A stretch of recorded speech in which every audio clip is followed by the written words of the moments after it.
like to welcome you to our 2020 Virtual Data Plus Expo. We've had a lot of really hardworking teams this summer, and we're really proud of everything they've done under these circumstances, especially. And we hope you enjoy hearing about their work today. Feel free while you're listening to the presentation to enter questions on the chat, or feel free to raise your hand and I can unmute you. They're going to do about a 5-minute presentation, and then we'll open things up for questions and discussions. And yeah, so right now we have the Protecting American Investors Group. That includes Benjamin Chen, Selena Chu, Benjamin Clayman, and Kevin Fang. And they use text analysis methods to investigate how financial advice has changed from the early 20th century to today. So yeah, I'm going to pass the mic over to Benjamin and go right ahead. Thank you. Thank you, Ariel. So yeah, as she mentioned, we're the Protecting American Investors Group, and this is our final project. My name's Ben. I'm Kevin. I'm Ben Clayman. And Selena might be on mute. But yeah, so let's move on to the next slide. So this is our final poster that we created, but we just put every individual box into slides so it's easier to read as we run through it.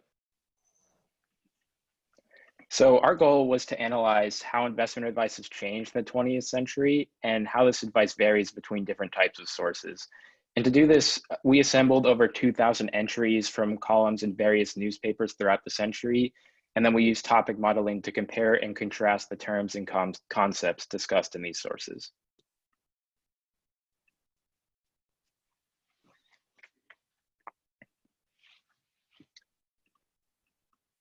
Are you with us, Selena?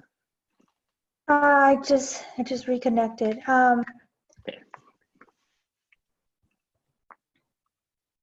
Okay, so our resources span from 1906 to 1984 with newspapers specifically aimed at female Black audiences.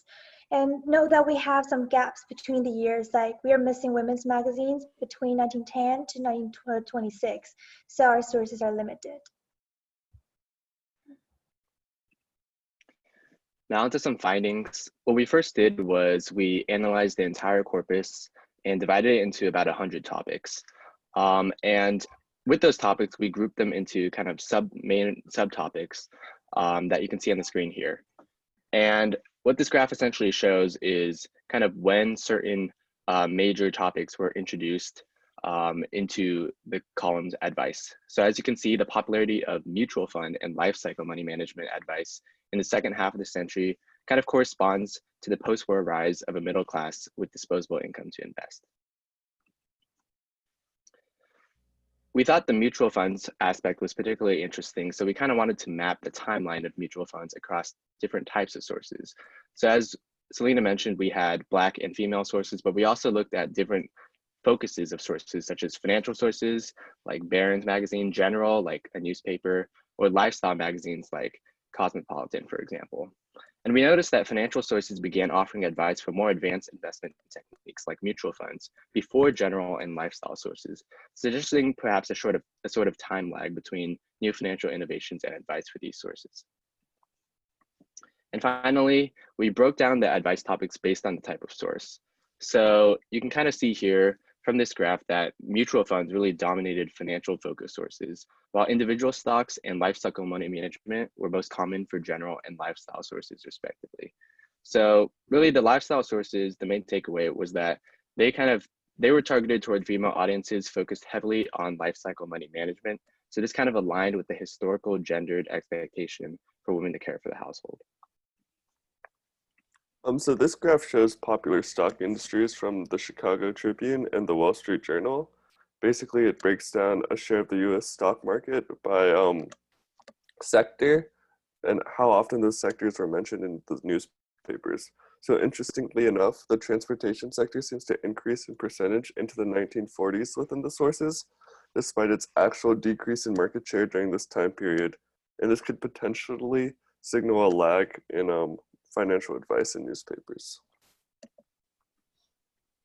We wanted to determine the effect of the business cycle on advice. So we mapped the use of the words purchase and buy against the Dow Jones Price Index during a column run in the Wall Street Journal from the 30s and 40s and a run from Barron's from the 50s. And in the Wall Street Journal, purchase and buy reach their peaks when the Dow Jones bottoms out. And this suggests that the columnist was pushing investment when the economy was on a downturn. However, in Barron's, the opposite seems to be true, with big rises in the Dow Jones followed by big rises in the use of purchase and buy as well, implying that this columnist thinks that investment is best when the economy is at a boom. And while there are many explanations to this, the time period type of newspaper, these graphs show that investors need to keep in mind that different columns have different philosophies about when to invest. And we also use topic modeling to compare Black targeted newspapers with more mainstream sources. And while these sources had many topics in common, such as bonds, retirement, mutual funds, life insurance was discussed much more in the Black newspapers, and often these discussions had a very negative or hostile slant, probably suggesting the predatory history of life insurance in Black communities.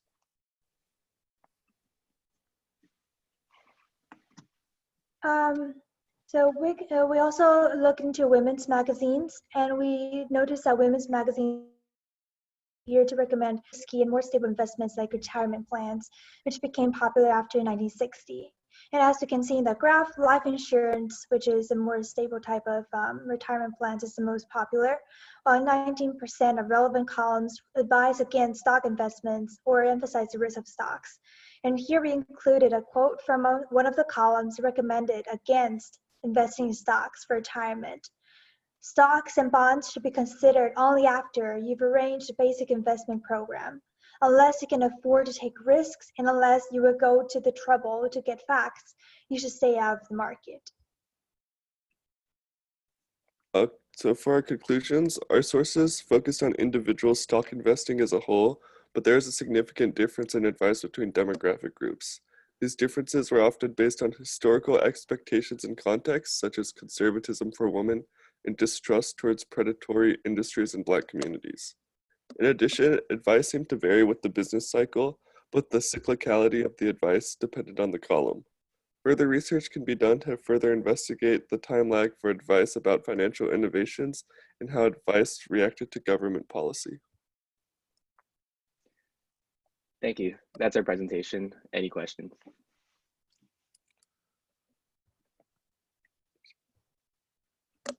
Feel free to enter your questions in chat or raise a hand.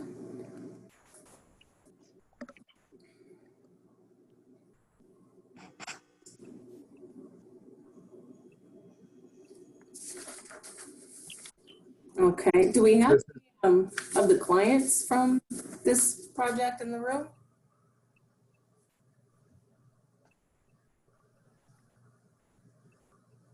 No. I don't see our client, but I know our project manager is in the group right now. Okay. Well. So, Ariel, so this is, you could tell us a little bit about what was difficult. I'm sorry, Robert, we can't hear you very well. Can you?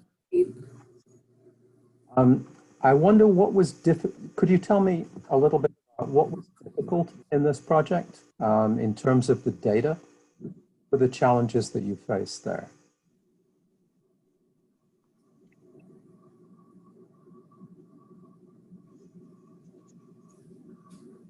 Yeah, I can answer this question. There was a pretty significant challenge that we faced with the data in this case, because we're looking at a lot of historical newspapers and magazines, and those aren't always the most accessible. So we had to go back. There's no like clear data set of all of these. We had to go back and actually download PDFs from these old databases. And oftentimes they come out in kind of not the greatest fonts because they're so old, and we had to physically go and convert them all to text and occasionally, go in and manually clean some of them. So that took up a significant chunk of our project that we weren't necessarily expecting, but it kind of gave us a little bit of insight into, how messy data can be sometimes. Yeah, I mean, I think that the people that work in data science would resonate with your experience. So you used a lot of optical character recognition to translate to PDFs? That's right, from PDF to text. Uh-huh. And, you know, if I were a social scientist, I could just sample a few of these data sources and do it in a super intelligent way. But you, in a sense, have looked at them all. What do you think that you discovered that they might not have?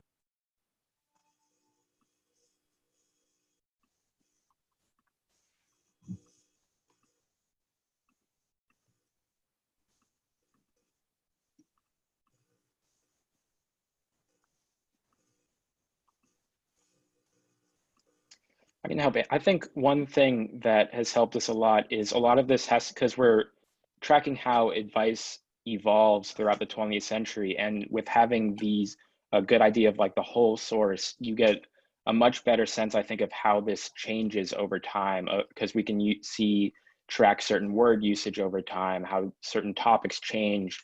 So it gives us a really good sense of how advice really evolves and how people are changing their viewpoints throughout the 20th century. And just curiosity, have you found it difficult to explain things like topic models to historians? Tell us a little bit about that experience. So I actually think that we were learning a lot about topic modeling with them. So there wasn't really that kind of barrier of explanation because this was really new to us as well. So we were kind of going through it and learning about it just as much as our project managers were. So it was like a group learning process, really.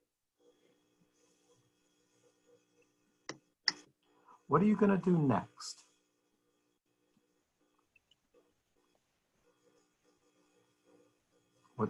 So let me put a different spin on that, and I'm sorry I actually was a little bit late getting here.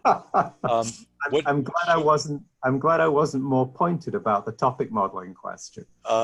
What do you think should happen next? Well, what would you guys do if you had another 4 weeks? And I'd like to hear from each of you, actually. I think one thing we might try to do is look more into sentiment analysis. Like, we looked at it for a while and we just like kind of just moved on from it, given like the time span and like how it seemed to add additional challenges. But I think it could definitely tell more about like how financial advice might have been more positive or negative during certain time periods. And I think with more time, we could have probably addressed that a bit better using sentiment analysis. So yeah. I think for me, I mean, and it seems obvious, it would just be being able to gather more sources, use more data, because especially what I was working on, a lot of it, the cyclicality of advice, it is helpful when looking at like just a couple sources, but it would be, I imagine, like so much more illuminating to have a large swath of data across the whole century that maybe you could tell us some more about how advice actually evolves through the business cycle. Yeah, I want to echo that sentiment. I think, especially because I was interested in looking at the Black newspapers, and our sources for the Black newspapers didn't start until the 1970s, which kind of limited the scope of our of the conclusions that we could draw from it. And so, you know, it would have been very nice to have something going back into the early 30s, 40s, and compare that to the prevailing newspapers at the time. For me, I would try to look into more sources, more women's magazine sources in the 20s to in the 30s, because we just have a gap right there. And when we were looking at the data, we saw that the bonds were were significantly more popular than stocks in the 1910s. But we just have this gap right there that we can look further into, like when the stock started to replace bonds. But it might just be a matter of history. We just don't have much sources during this time. But I would like to spend more time looking into it and fill the gap.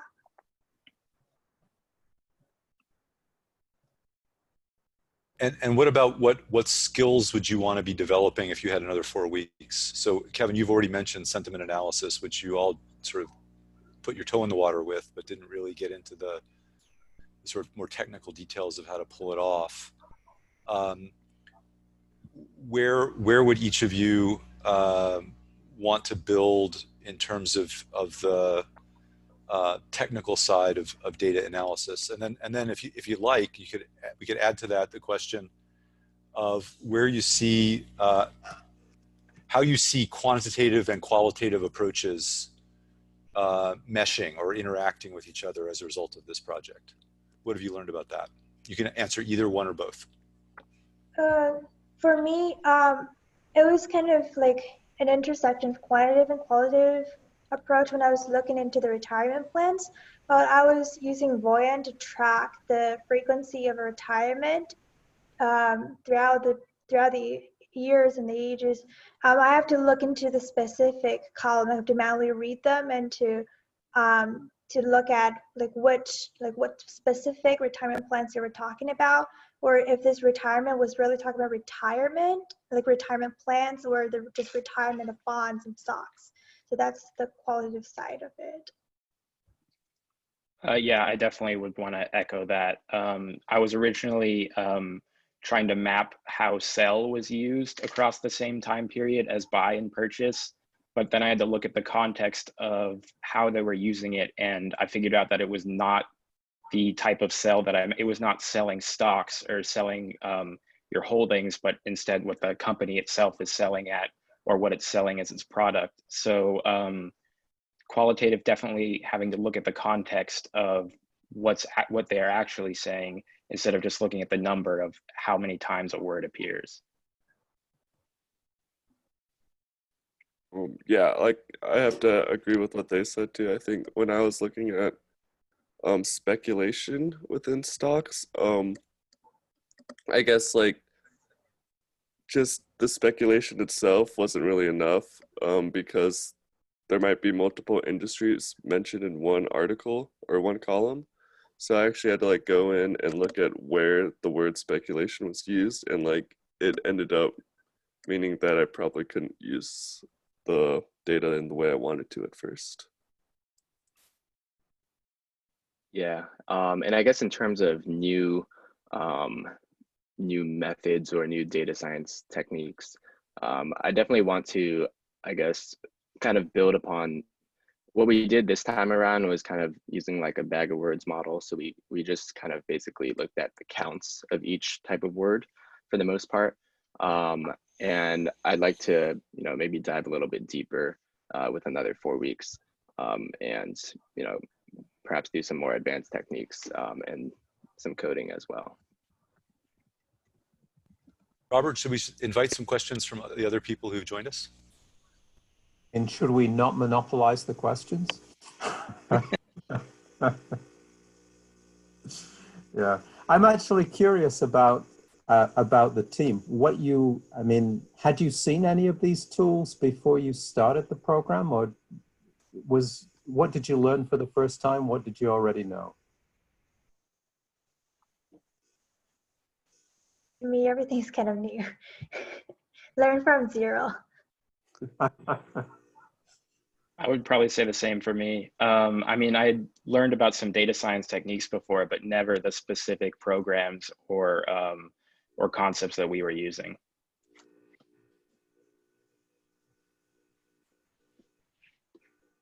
Yeah, I also basically came in from scratch. So. And so, did you get help from other groups? How did that work?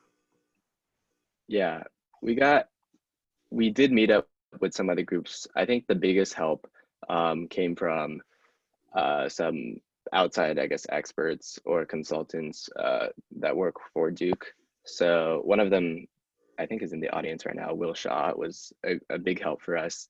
He specifically works on helping, I guess, sort of projects like ours, data science projects, and advising them.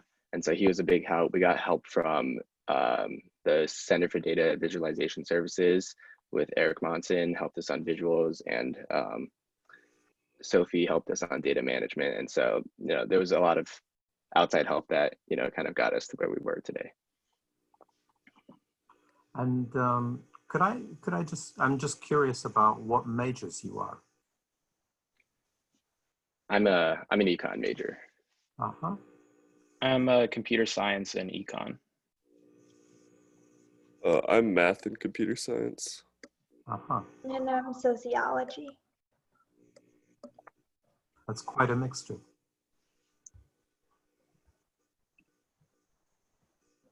Okay. I'm going to stop sharing. I think our time is about up. So. Yeah, I was about to say, is there any more, does anyone else have any questions before we wrap this session up?